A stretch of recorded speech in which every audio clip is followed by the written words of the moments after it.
ሙልዬ ጤና ይስጥልን። እንግዲህ ቤተሰቦች አሁን ያው የዚያራ ሰዓታችን ስለሆነ ወጣ ብለናል። ዛሬ እኔና ሙልዬ አንድ አንጋፋ ደራሲ ልንዘይር ይዛኝ ወጣለች ዛሬ ለመጀመሪያ ጊዜ። እውነት ነው። በብዕሩ ታሪክ ያሻገረ በመምህርነቱ ትውልድ የቀረጸ ተርጓሚ መምህር እጅግ በጣም የምናከብረውና የምንወደው ጋሻ አያሌው ጋር ነው የመጣ ነው። ጋሻ አያሌው በጣም ተወዳጅ ተርጓሚና መምህር ናቸው። በተለያዩ ቋንቋ የተጻፉ ዓለም አቀፍ መጽሐፍትን ወደ አማርኛ ተርጉመዋል። በተለይ ደግሞ አበሻው የሚለው መጽሐፋቸው በጣም ተወዳጅ ነበረ። እሱ ታሪክም የሚገርም ነው ሙልዬ። አዎ በጣም እሱ እንዴት መሰለህ፣ ያው ቤተሰቦቻችን እንድታውቁት እንግዲህ ጋሻ አያሌው ጥበብ ብቻ አይደለም ለህብረተሰቡ የሰጠው፣ ህይወቱ ራሱ ትምህርት ቤት ነው። በቃ ትልቅ ምሳሌ የሚሆን ብዙ ውጣ ውረዶችን ያሳለፈ እንደገና ደግሞ በመምህርነቱ ዳር እስከ ዳር ኢትዮጵያን ዞሮ የኖረ እና በዓለም አቀፍ ደረጃ ተሸላሚ የሆነ ተርጓሚና መምህራችን ስለሆነ እንዘጊረው። እንግዲህ ዛሬ በጣም ደስ ብሎናል ስለመጣን። እናንተም እንደምትወዱት ተስፋ እናደርጋለን። አብረን እንዘይር እስቲ። ቤቶች ሰላም ለዚህ ቤት። እግዚአብሔር ይመስገን። ሰላም ለእናንተ። መድኃኔዓለም እንኳን አየሁሽ እምዬ። ደህና ነሽ? ባለቤቴ ነች። እንኳን አየሁሽ። በጣም ደስ የሚል ቁመና። እግዚአብሔር ይመስገን። እሺ ተቀመጡ እናንተ መጀመሪያ። እግዚአብሔር ያክብራችሁ። እንደምንድን ነሽ? ተመስገን። ነካዚው ሰፈሬ ሆነ ነው ካንተ ጀርባ ነኝ። ጎረቤት እንግዲህ እዛ ሰው አለን ዘመድ አለን፣ ግን አንኳኩተሽ አትጠይቂም። ቤታችን ውስጥ ስምሽ ሁልጊዜ ይነሳል። ቲያትር ሲነሳ ይነሳል። ያው የታዋቂ ሰው ስም ነው የምናነሳው፣ ለአሚታ አይደለም፣ ግን ለአድናቆት ነው የምናነሳው። እንኳን ለወዳጅነት ነው። በጣም ደስ ይለኛል። በጣም ደስ ብሎናል። ጆሲም እንግዲህ አሁን ከቅርብ ጊዜ ወዲህ ነው ያው ስትከታተፍ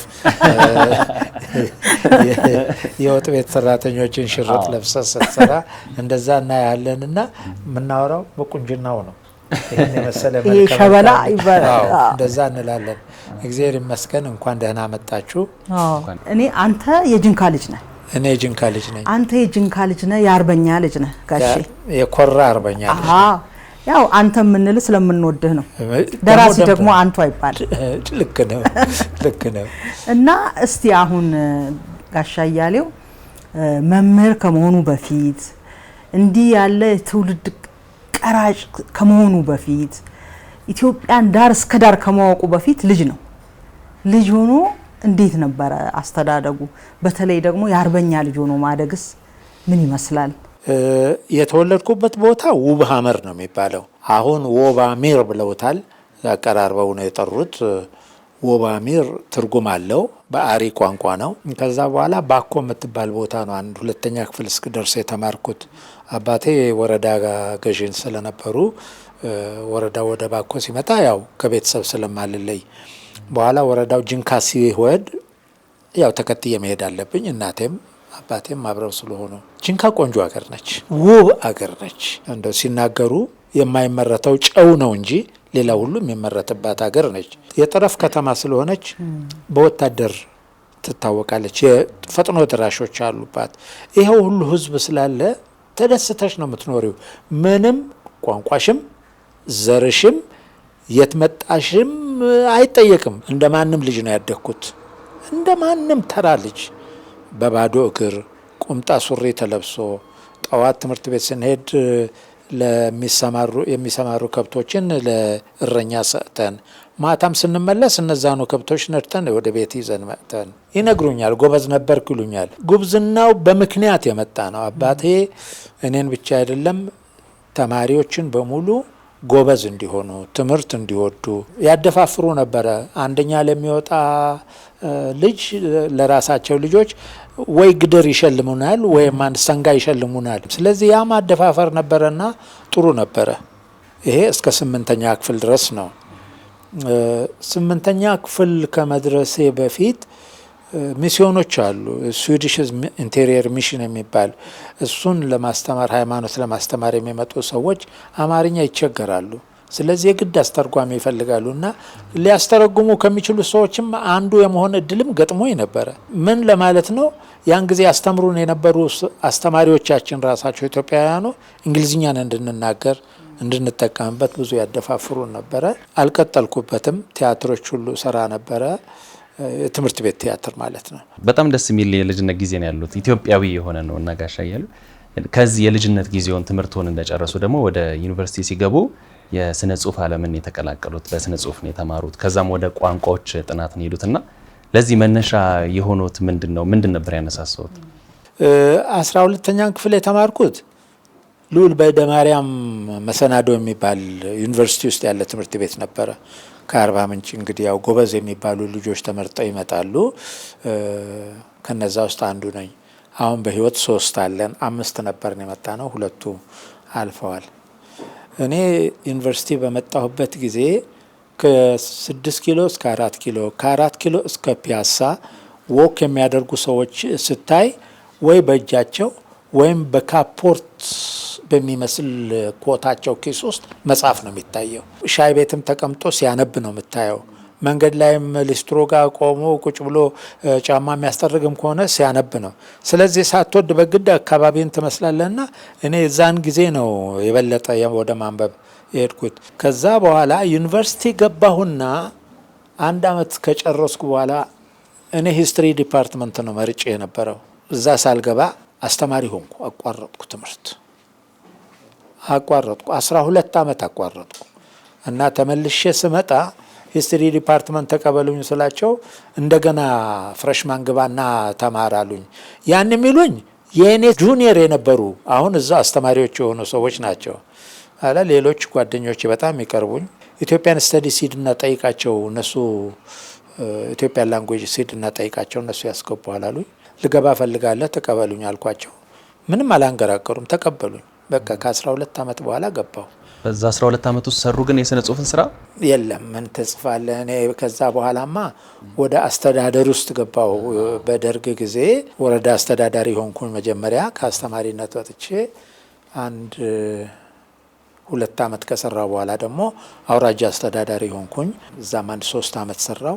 የአካባቢ ሁኔታዎችን ከመከታተል ውጪ እንኳን ልትጽፍ ለማንበብም ጊዜ አይኖርህም። እኔ ጋሻ እያለሁ እንትን ልጠይቅ እስቲ ወደ መምህርነቱ ልመልስህ። ኢትዮጵያን ዞረሃል፣ ህዝቡን አውቀሃል፣ አብረህ ኖረህ ማለት ነው እና ተማሪዎቹ በጣም ይወዱሃል ይባላል። እሱስ እውነት ነው ወይ? ታሪኩን ነግሬሻለሁ። እኔ መጀመሪያ እዚህ አዲስ አበባ ነው የተቀጠርኩት። ላቃ አድገህ ይባላል ቄራ አካባቢ ያለ ትምህርት ቤት እና ሰኔ 30 ደሞዝ ሲሰጡን የዝውውር ደብዳቤ ሁሉ ሰጡን። እኛ እዚህ ምን ቆይ መስሎናል። ብርችምችሙ ያለው እዚህ ነው፣ መደሰቱ ያለው እዚህ ነው። ከሰኔ 30 በኋላ ምንም ኪሳችን ስላልነበረ ሂዱ ወዳሉን ቦታ መሄድ ግዴታ ነበረ፣ በቃ ደሞዝ ለማግኘት ቢያንስ። እና እኔ በአጋጣሚ የደረሰኝ ትግራይ ነው። የደቡቡ ወደ ሰሜን፣ የሰሜኑ ወደ ደቡብ እንዲሆን ነው ያደረጉት። የአዲስ አበባ 1ኛ ክፍል ነበር ሳስተምር የነበረውና ከህፃናት ጋር ነው።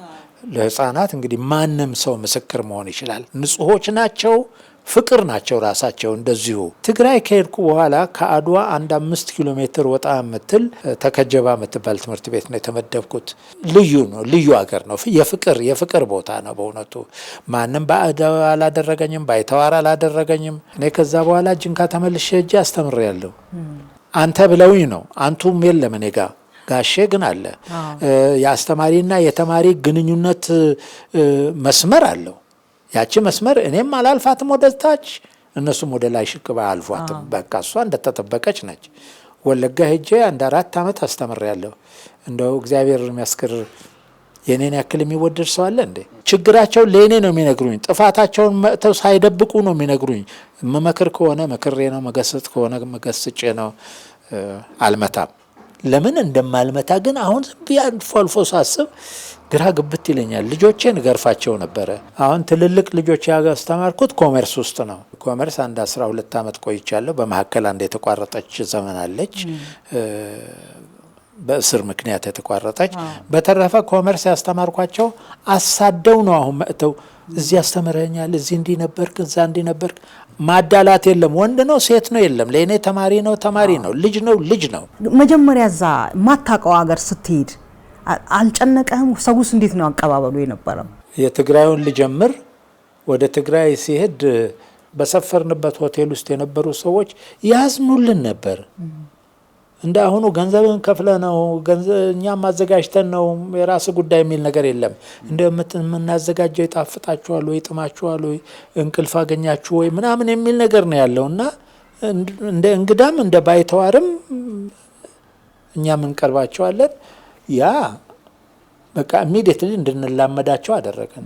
ሰው ፊቱን ሲያጠቁርብህ ነው የምትሸሸው ራቅ የምትለው። ፊታችን ስለማያጠቁሩ ትግራይ ምንም ችግር አልነበረም። ጠይቄ አይደለም የሄድኩት፣ መንግስት ነው የላከኝ። ወለጋ ግን ወለጋ ብዬ ነው የሄድኩት። እኔ ኦሮምኛ አልችልም።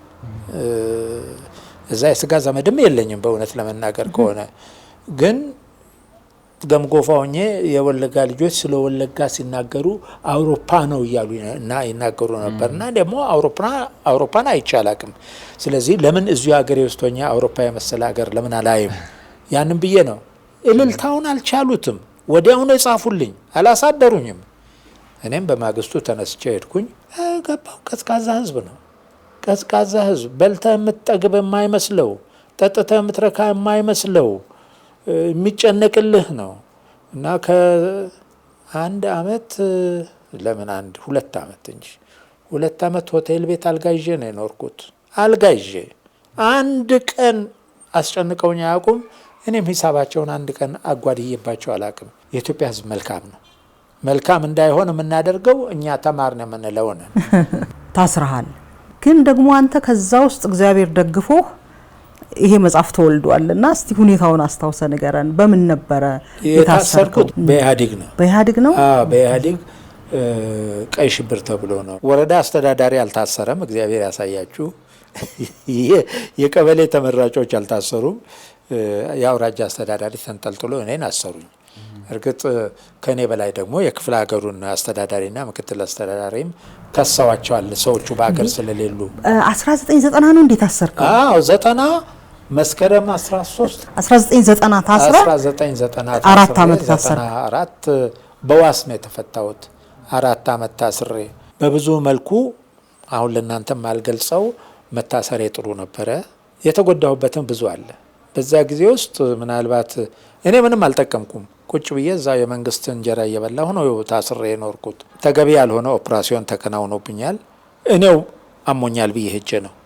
እዛው እስር ቤት ውስጥ ሆነ ነው? አዎ እዛው እስር ቤት ውስጥ ሆኜ ዳንኩኝ እንጂ ባልታሰር ኖሮ በ4 አመት ውስጥ እንደ 180 ልጅ እንኳን አስተምሬ ብሆን ኖሮ ከዛ በላይ ላለመሄድ ነው። ስንት ልጆች አስተምር ነበረ። እኔ ብቻ አይደለሁም፣ ሌላም ሰው ያስተምራል። እኔ ደግሞ ራሴን በማቅበት ሁኔታ ነው። ያ ቢሆን ጥሩ ነበረ። ያ አበሳጫል። ግን እኔ ብቻ አይደለሁም።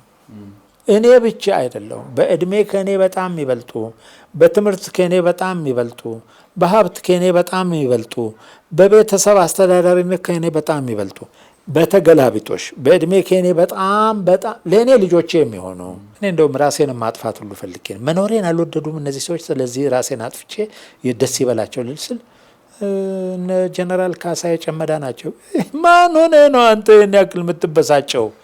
ካሳዬ ጨመዳን አይነት ለሀገር የተዋጋ ሰው ከታሰረ እኔ እውነት ማን ነኝ ብዬ ነው። እነ ጀነራል ግዛው አይነት የአየር ኃይል አብራሪዎች የሶማሌን ጦር ሲመልሱ የነበሩ ሰዎች ከታሰሩ እኔ ማን ነኝ? እስር ቤት ጥሩ አይደለም። እዚህ ቃሊቲ የነበረው እስር ቤት ሁሉም አንድ አይነት ተመሳሳይ ታሳሪ ነው፣ የቀይ ሽብር እስረኛ ተብሎ። ስለዚህ በሀሳብ ልንለያይ እንችላለን እዛም ገብተን፣ ግን ከሞላ ጎደል ወንጀሉ አንድ አይነት ነውና በሚል አለ። እንደ አርባ ምንጭ አይነት ነፍሰ ገዳዩም ጋር፣ ቤት ያቃጠለውም ጋር፣ ሴት የደፈረውም ጋር፣ የዘረፈውም ጋር እንደዚህ ስታሰሪ የሚያምሽ ነገር አለ። አንዳንድ ቃል የሚወጣ አለ። እኔ አርባ ምንጭ ቁጭ ብዬ ምንድን ነው የምሰራው? ማስተማር ፈለግኩ። እኔ ብቻ አይደለሁም፣ ከኔ ጋር የታሰርን 13 ነበር። ከዚህ ከአዲስ አበባ ሄድን። አስተማሪዎች አይደሉም፣ ግን ሁሉም ምሁራን ናቸው። እናስተምራለን። የአንተ ትምህርት አንተን አላዳነህ ደግሞ እንዴ! አሁን ይሄ ያማል። ከመሀይም ሰው ነው የሚወጣው፣ ግን የሚያምህ ነው። ስለዚህ ሳትወድ በግድ ማስተማሩን ትተዋለህ። ተፈራ ድንቁ ጨርቆሴ ይባላል። ጓደኛዬ ነው፣ አብሮ አደጌ። ያው ቅጠል በጥሰን አፈር ፈጭተን ያደግነው። የሕክምና ዶክተር ነው። አሁን አሜሪካ ነው ያለው። አንድ መጽሐፍ ገባለትና እስቲ ይህን መጽሐፍ አንብበው አለኝ። ከምን ተነስቶ ነው እሱን ያለው? በቃ እናነባለና ሌላ ስራ የለንም። አርባ ምንጭ በጣም ይሞቃል። የሽፈራው ዛፍ ስር ቁጭ ብለሽ የእሱ ነፋስ ሽው እያለብሽ ነው ወይስ ያንተ ባህሪ ተቀይሮበት ነው? ዲፕሬሽን ውስጥ ገብተሃል? እሱም ያነባል፣ እኔም አነባለሁ። በቃ የምናነብነን ሁላችንም ከዚህ ይሄድ ነው። እዛም ያሉት ያነባሉ። ሊያስታርቅ ሄዶ ፍልስጤሞችና እስራኤሎችን አንድ ቄስ እሱ ታሰረ። ኢማጂን፣ እሱ ታስሮ የፀሐይ ብርሃን አያገኝም። በጭላንጭል ነው ሰው የሚያየው። ድምፅ የሚሰማው በቃ የሚመጣለት ያው ድምፅ የሚከለክለው ነገር የለም እስከተጋጨ ድረስ። እሱ ያንን እየሰማ 4 ዓመት ታስሮ ተለቀቀ፣ በነፃ ወጣ። የዚህ ሰውዬ እንዲህ ከጠነከረ እኔ ፀሐይ ሞቆይ ነው ሰው አይቼ ነው ከተማ ወጥቼ አረቄ አልጠጣሁም ወይም ቢራ አልጠጣሁም ካልሆነ በስተቀረ እዛው እስር ቤት ውስጥ ያሉትን ሰዎች አነጋግሬ ነው። ነፍሱን ይማር ትንሽ ወንድም ነበረኝ፣ 4ኛ ታናሽ የሆነ ይመጣል በየሳምንቱ። አዎ እባክህ ዝም ብሎ ነው ሊያስራችሁ ስለፈለገ እንጂ ትወጣላችሁ። ይሄን የሚያደፋፍር ሰው አለ። ጆን ክሪስቶፍ ራፋ የእህቴን ልጅ ነው የሚያገባት እዚሁ አዲስ አበባ ውስጥ። ከዛ በኋላ ፈረንሳይ ሄዱ። 2 ልጆች ወልደዋል። እዛው ፈረንሳይ ነው የሚኖሩት አሁን። እኔ ከእስር እንደተፈታሁ መጡ ኢትዮጵያንም ሊያዩ እግረ መንገዳቸውን እኔንም ሊጎበኙ እና ይሄንን መጽሐፉን ሊነግረኝም ፈለገ። ለእኔ አይደለም፣ በመሰረቱ ለትንሽ ወንድሜ ነው። ትንሽ ወንድሜም የኢትዮጵያ ቋንቋዎችና ስነ ጽሁፍ ክፍል የተማረ ሰው ነው እና ይተረጉመዋል። ይሄ ምርጥ መጽሐፍ ነው። የእነሱን ሽልማት ያሸነፈ ነው እና ስለዚህ ኢትዮጵያውያንም ቢያነቡት ደስ ይላቸዋል በሚል ለትንሽ ወንድሜ የሰጠው። ያ ደግሞ በጎረምሳ ሀሳብ ተባከኔ እና አሁን ስተረጉመው አልሰነብትም ይላል። ለእኔ ያሳየኛል፣ አሳይቶ ይሰጠኛል። እና ይሄንን መጽሐፍ እንግሊዝኛውን ወስጄ አነበብኩት። ፊልም ነው የመሰለኝ፣ በእውነት ለመናገር ፊልም ነው የመሰለኝ። እያንዳንዱን ቦታ እያንዳንዱን እንቅስቃሴ እንዲታይ አድርጎት ነው የጻፈውና እኔ ትምህርት ቤት ኮመርስ ሲሄድ ደግሞ አስቀምጬው ነው መሄድ፣ ይዤው አልሄድም። እህቴ ደግሞ እያነሳች ትንሽ ትንሽ ታየዋለች እና ከተወሰነ ጊዜ በኋላ ልተርጉሙ አልኳት። ተርጉሙ አለችኝ፣ ተረጎምኩት። እሷ ኤዲት ታደርገዋለች። አለቀ ተጽፎ። ማሳተሚያ የለኝም። ማንን ነው የምጠይቀው? ኮመርስን አበድሩኝ ብዬ ብለ ያበድሩኝ ይሆን? እስቴስ በስንት ያትሙልኛል ልጠይቅ። ስንጠይቅ 70,000 78,000 እኔ 70,000 እና 78,000 ማን ያበድረኛል አላ። ትንሽ ቦታ ነበራት ወደዚህ ወደ ጣፎ ቦታ። እሷን እኔ አሳትመዋለሁ አለች። አሳትሜው አልኳት። እንግዲህ ወይ ከአባቷ ታመጣለች ብዬ ነበር ያሰብኩት። ለካስ የጣፎውን ቦታ ነው ጆሮ ግንዱ ነው ያለችው።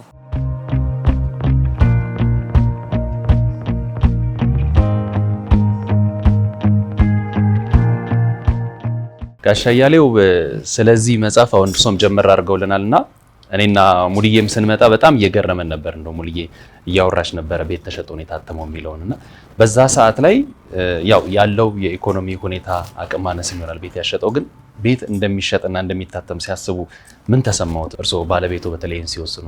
በእውነት ለመናገር እግዚአብሔር ምስክሬ ነው፣ ፊቷ ስለሆነ ቅር አልተሰኘውም። ምክንያቱም ከሰራህ ለህዝቡ መድረስ አለበት፣ ለሰው መድረስ አለበት።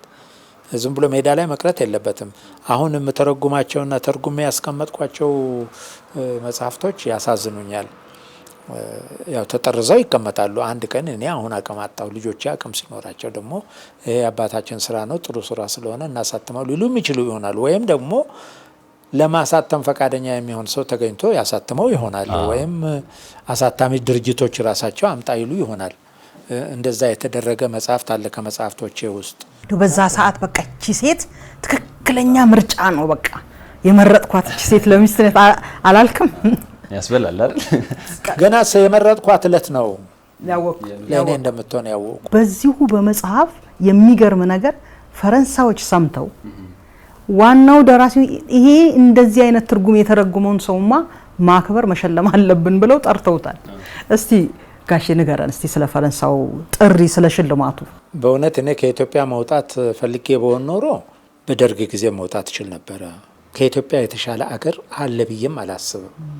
ምክንያቱም እንደዛም እንዳስብ አልተደረኩም። ይህንን ከላኩላቸው በኋላ እዛ ያሉት የጆን ክሪስቶፍ ሚስት ወንድሞች፣ እህቶች፣ ሌሎችም የነሱ ጓደኞች የሆኑ ኢትዮጵያውያን አንብበውት ጆን ክሪስቶፍ ከኔ ታሪኩን ወስዶ ወደ ፈረንሳይኛ እንደለወጠ ሁሉ እንደዛ ሁሉ ብለውታል። እና ይሄ ማለት ጥሩ ትርጉም ነው ማለት ነው። የእንግሊዝኛ ተርጓሚውም እንደዚሁ ነው የተባለው። በጣም ቆንጆ አድርጎ ነው የተረጎመው። ስለዚህ የፈረንሳይ አካዳሚ ለምን መጥቶ አንሸልመውም? እና በመሃላቸው ተገኝቼ ትልቅ አዳራሽ ነው። ያው ፈረንሳይ አካዳሚ ሲባል ለቋንቋቸው ሙት የሆኑ ህዝቦች ናቸው። በቃ የነሱ ቋንቋ ነው በዓለም ላይ እንዲነግስ የሚፈልጉትና ትልቅ ድግስ ነው የነበረው። እዛ ላይ ነው የተሸለምኩት። ዲፕሎማ ሰጥተውኛል። ይሄን ሜዳሊያም ሸልመውኛል።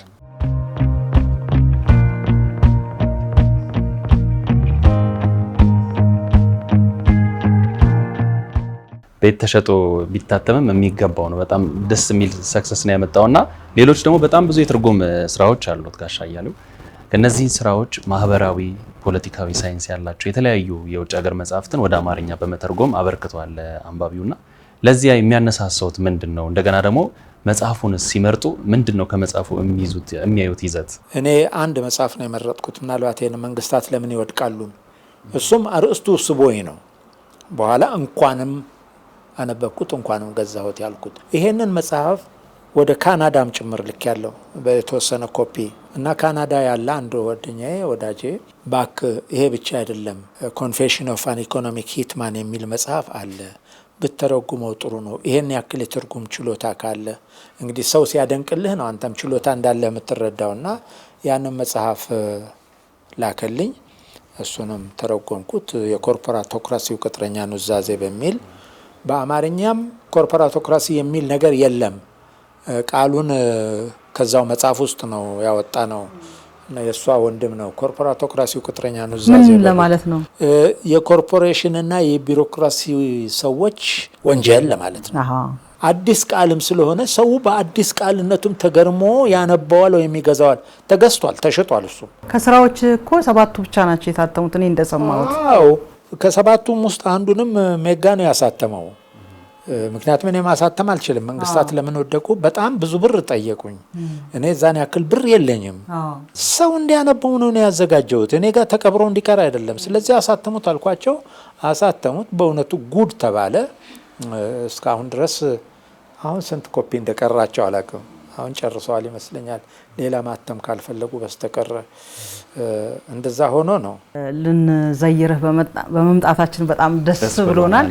ጆሲ ግን ያችን ጀግና ሚስትህን ጥያቄ ሊጠይቃት ይፈልጋል። እንዴት እንደተዋወቃችሁ፣ እንዴት ነው እሱ መጽሐፉ ይሄ ሲታተም በሷ በኩል ስለሆነ ደስ ብሎኛል ስለመጣን እናንተም ጋር እንኳን ደህና መጣችሁ። እንኳን ደህና ቆዩን። እስቲ ራስዎትን አስተዋውቁ። አየሁ አለም እባላለሁ። ስለዚህ መጽሐፍ መታተም ሙልዬ እየነገረችኝ ስንመጣ በጣም ገርሞኝ ነበር። ግን ወደዛ ከመሄዳችን በፊት እስቲ ከጋሻ እያሌው ጋር እንዴት ተዋወቃችሁ? አክስቴ ስታገባ ሚዜ ነበረ። አክስቴ ደግሞ የእናቴ ታናሽ እህት ናት። እኛ ቤት ነበር ድግሱ፣ እናትና አባቴ ቤት። እዛ መጥቶ ነው የተገናኘን። በዛ ተዋወቅን። ከዛ አደገና ወደ ጋብቻ ተቀየረ። ተጋብተንም 1 አመት ከ9 ወር ቆይተን ታሰረ። አጭር ጊዜ ነው። አጭር ጊዜ ነው፣ ግን አንድ ወንድ ልጅ አሁን አርክቴክት ሆኗል። እሱ እንደተወለደ ነበር ፈተና ጀመረ ህይወታችን። ከዛ ነው የጀመረው። እግዚአብሔር ይመስገን በትንሹ ፈትኖን በትልቁ ባርኮን አለን እስካሁን። ሙልዬ በትልልቅ ሰርጎች ማለት ትንንሽ ሰርጎች አይጠፉም የሚባለው እውነት ነው አይደል? እውነት ነው። ወደ መጽሐፉ ከሄድን ከመታሰሩ በፊትም አንድ ሌላ መጽሐፍ እንተምረን ብርቅታ የሚል መጽሐፍ በስነ ህንጻ ላይ የተጻፈ መጽሐፍ ይተረጉም ነበር። እኔ መጽሐፍ 5ኛ ክፍል ሆኜ ነው ማንበብ የጀመርኩ። 5ኛ ክፍል አንደኛ ስወጣ አስተማሪ ስምጠር የሚባል አይደለ? እሷ እናት አለምናት የሚል መጽሐፍ ሸለመች። እሱን አነበብኩና ከሱ ጊዜ ጀምሮ እስከ ዛሬ ድረስ መጽሐፍ አነባለሁ። እግዚአብሔር ይመስገን። በጣም የሚያስደስተኝ በህይወቴ ከምሰራው ስራ ሁሉ መጽሐፍ ማንበቤ ነው፣ መውደዴ እና ያንን እየተረጎመ እያለ ታሰረ። እኔ የተጎዳ ስለመሰለኝ ያንን ከፍዬ አስተያየብኩትና ለሜጋ ስንሰጠው ይሄን የሚያክል ቮሊዩም አናትምም አሉኝ። ተቀመጠ። ይሄ አበሻው ጆን ክርስቶፍ እንዲህ እንትን ሲሰጠው ምንድነው ቃል የገባለት? እናሳተመዋለን። የፈረንሳይ ኤምባሲ በባህል አታሸው ምክንያት አማካኝነት ይታተማል ብሎት ነው የተጀመረ እና ለያሌው መተርጎም ከባድ አይደለም። ተረጉመዋል። አንድ ሲኒ ቡና ነው ከኛ የሚፈልግ ሌላ ምን እና ጸጥታ ሌላ ምን የሚፈልገው ነገር የለም እና ተተረጎመና ሊታተም እዛ ሲገባ የ2008 በፈረንጆች አቆጣጠር የዓለም የኢኮኖሚ መዋዠቅ 50% ቀነሰባቸውና የኤምባሲውን 2 ዓመት ጠብቀውን በዚህ ምክንያት ልናሳትመው አንችልም ብለው መለሱልን። ሲመልሱልን ደነገጥኩ። ቅድም እንዳላችሁ ታስሮ ተፈቶ ስለነበር በጣም ተጎድቶ ነበር በሞራል እና ይሄ ቢታተም መጽናኛ ይሆናል ብዬ ነበር፣ ግን አልሆነም።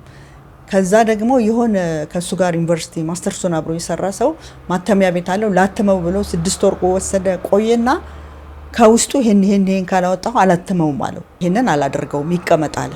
በኋላ ምን አለኝ በ6 ወሩ ሰውየው እስኪ ከዚህ ቦታ ፕሮፎርማ አምጫልኝ።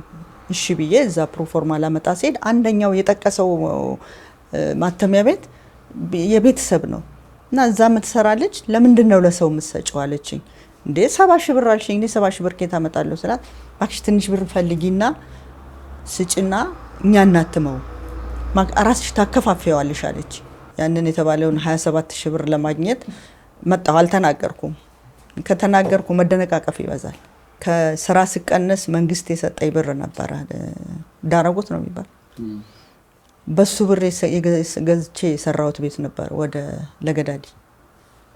በቃ ማንም ሰው ሊወስንበት የማይችል እኔ ብቻ የምወስንበት እሱ ስለሆነ ደወልኩና ለደላሎች ባስቸኳይ ይሄንን ቦታ ሽጡልኝ አልኩኝ። ተሸጠልኝ። 100 ምናምን ሺህ ብር ሸጡልኝ። ታተመ። ብር ከየት ታመጫለሽ? ይመጣል፣ ግድ የለም።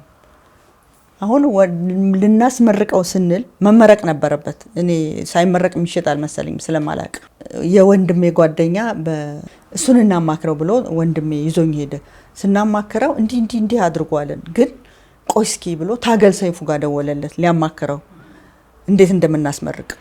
ከዛ ታገል ሰይፉ ነይ ኑ እዚህ ጋር ብሎን ላፔሪዝ እዛ ቦሌ መንገድ ሄድን።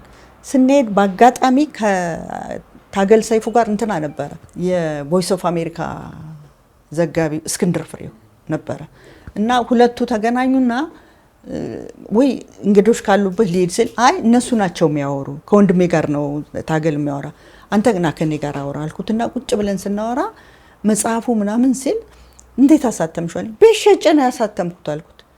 ስለ እንዴ ይሄንንማ እኔን ቀላቅሉኝ አለ። አብረን አወራንና ማታ በቮይስ ኦፍ አሜሪካ ለቀቀው። ቅዳሜ ይመረቅ ነበር፣ ነሐሴ 21 ይመረቅ ነበር። የማርያም ዕለት መመረቅ ነበረበት። የዛን ቀን ስናስመርቀው መጽሐፉን እዛ ላይ 500 መጽሐፍ ተበተነ። ከአሜሪካ ከውጭ ከኢትዮጵያ ውጭ ካለው ሰው በ15 ቀኑ አለቀ። የመጀመሪያው 3000 እትም አለቀ። ከዛ ሪፕሪንት እሱ ፕሮሰስ ላይ አድርገን ልንልከው ስንል ልናሳተመው ስንል አጋጣሚ የፈረንሳይ እንትን ደግሞ አካዳሚ ደግሞ ያወዳድር ስለነበር እዛ ያሉት ቤተሰቦች መጽሐፉን አይተውት ስለነበር ለኤምባሲው በኢትዮጵያ ኤምባሲ ገምጋሚ ሰው አይቶት ይሄንንማ አወዳድሩ ተባለ። በአፍሪካ እንግሊዝኛ ተናጋሪ ከሆኑት ሰዎች አንደኛ ወጥቶ ተሸለመ። እሱ ሄዶ ሲመጣ መጽሐፉን አሳተም የጠበቅኩት 2 ነው ያሳተምኩት። ይሄ በጣም ትልቅ ውሳኔ ነው። የዚህ መጽሐፍ ኤዲተርም እንደነበሩ ሰምቻለሁ። በጣም መጽሐፍ አንባቢ እንደነበሩም ነግረውናልና መጽሐፉን አንብበው በጣም ወደውት ከዛ በኋላ ስኬታማ ይሆናል ብለው አስበው ነው ወይስ ጋሻ አያሌውን ለመደገፍ ብለው ነው የሚወሰኑት?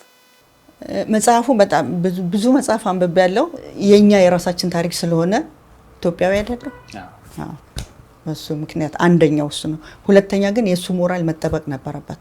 ሁሉም መላ ነው፣ በሱ መኖር ላይ ነው ሁሉም የሚዳረግ እና ለሱ ተደረገ። እግዚአብሔር ይመስገን። ይሄንን ብቻ አይደለም የኮርፖራቶክራሲው ቅጥረኛ ኑዛዜ ምን ነኝ ያሳተምኩት መታተም ነበረበት። እሱ ደግሞ የታተመ ለምንድን ነው? መጽሐፍ አውደሪ ላይ አንድ ልጅ መጥቶ ኮንፊውሽን ኦፍ ኢኮኖሚክ ኢክማን የሚል መጽሐፍ አለሽ ወይ ያለኝ።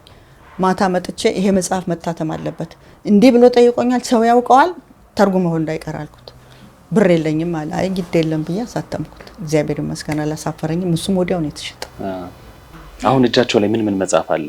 ምን ያስባሉ እርሱስ? የተተርጉሞ የታተመ 4 መጽሐፍ ነው የተተረጎመ ለእንደዚህ ለአበሻው ኮርፖራቶክራሲው ልጆቻችሁን ሴቶቻችሁን አስተምሩ የሚል አሜሪካን 2 ባልና ሚስት አሜሪካኖች ለልጆች ላይ በተለይ አሁን ለኛ በጣም ይሆናል። ልጆቻችን አምልጠውናል ሳናቅ ለሱ የሚሆን አለ። 4ኛው ያ መንግስታት ለምን ይወድቃሉ። ከዛ ውጪ ይሄ የአባይ ጉዳይ ራሳቸው ሰውየው ዶክተሩ ኢትዮጵያ ውስጥ መጥተው ጥሩ ተርጓሚ ያቀርቡልኝ ተብሎ ነው የተረጎመው መጥቶለት። የካይቱ ሰውዬ ማን ነው? የህንድ ሰውዬ እሱ አለ። ሌላ ደግሞ የቡና ቤቱ ትርኢት የሚል አለው። ብዙ ነገሮች ብዙ መጽሐፎች ማህበራዊ እንትናቸው እሴታቸው ለኢትዮጵያ ይጠቅማሉ የሚል አንድ ኢኮኖሚክስ ላይ የተጻፈ መጽሐፍም ተጽፎ ገምጋሚ ሰጥቶት ገምጋሚ ይዘው ጠፉ። ብዙ ነው የኛ ቤት የመጽሐፍ ታሪክ እና ከ8 በላይ ያልታተሙ መጽሐፎች አሉ። እስቲ ስለ ትዳሩ ስለ ልጆቹ ምን ላይ ነው ያሉት ብለው ነው? ያው ትዳር ዝም ብሎ ቀጥ ብለህ የምትሄድበት አይደለም። የኛ ገና 2 አመት ሳይሞላን ነው በስር ተጀመረ። በዛ ውስጥ በጣም ብዙ ችግር ነበር። እሱ ሲታሰር እኔ ደግሞ ከስራ ተባረሬያለሁ፣ ተቀንሻለሁ። ሁለቱን አንድ ላይ ነው ያስተናገድ ነው። እኔ ከስራ ተባረሬ እሱ ታስሮ ቤታችን በባንክ ዕዳ የተሰራ ነው። እንግዲህ ወተት የሚጠጣ ልጅ ነው ያለን። አለፈና እዚህ ላይ ደረስን።